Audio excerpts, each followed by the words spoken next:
पनि अहिले भन्नुहुन्छ एउटा कुनै यु वान्ट टु शेयर म त एउटा राजनीतिकै जोक भन्दियो मलाई एकदम इन्ट्रेस्ट लाग्यो उनीहरूसँगै हुन्छ धेरै अब हामी कहाँ नेपालमा चाहिँ एकदम सबभन्दा ठुलो समस्या भनेको करप्सनकै हो हैन भ्रष्टाचार हो तर फेरि त्यो भन्दै पनि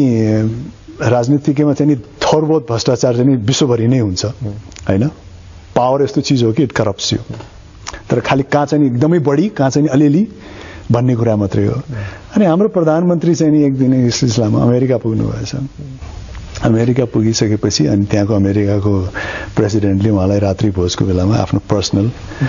घरमा बोलाउनु भएछ र हाम्रो प्रधानमन्त्री चाहिँ उहाँको लाइफस्टाइल देखेर एकदमै चकित हुनुभएछ र भन्नुभयो यो तपाईँको यो प्रेसिडेन्शियल स्यालेरी मात्रै त तपाईँको यो लाइफस्टाइल भएको छैन तपाईँको त एकदमै भव्य लाइफस्टाइल छ कसरी चाहिँ यसलाई मेन्टेन गर्नुभएको छ भन्दाखेरि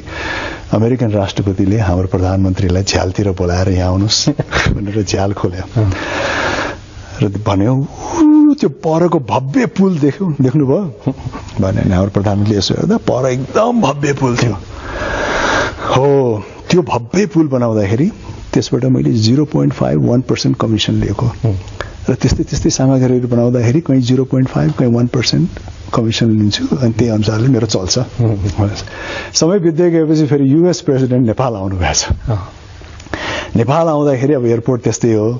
प्रधानमन्त्रीको घरसम्म जाँदाखेरि खाल्टा खुल्टीमा जाँदाखेरि धन्य जिब्रो टोकिएछ है अनि भरे प्रधानमन्त्रीको चाहिँ डिनरमा जाँदाखेरि उहाँको लाइफस्टाइल चाहिँ नि उहाँको भन्दा केही कम छैन अनि उहाँले सोध्नुभएछ म त एउटा विकसित राष्ट्रको प्रेसिडेन्ट भएँ त्यो भयो त यस्तो अविकसित राष्ट्रको प्रधानमन्त्री छस् यस्तो गरिब राष्ट्रको छ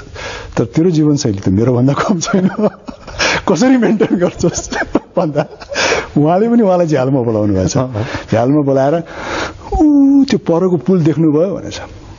त्यो राष्ट्रपतिले यसो हेरेछ खोइ पुल त देख्दैन नि हो त्यहाँ पुल हुनुपर्ने त्यो सम्पूर्ण पैसा मैले खाएँ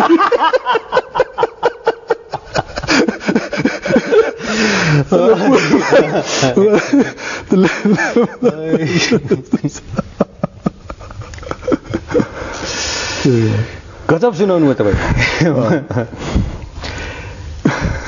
मानिसको जिन्दगीमा सेन्स अफ ह्युमरको बडा महत्त्व रहेछ हैन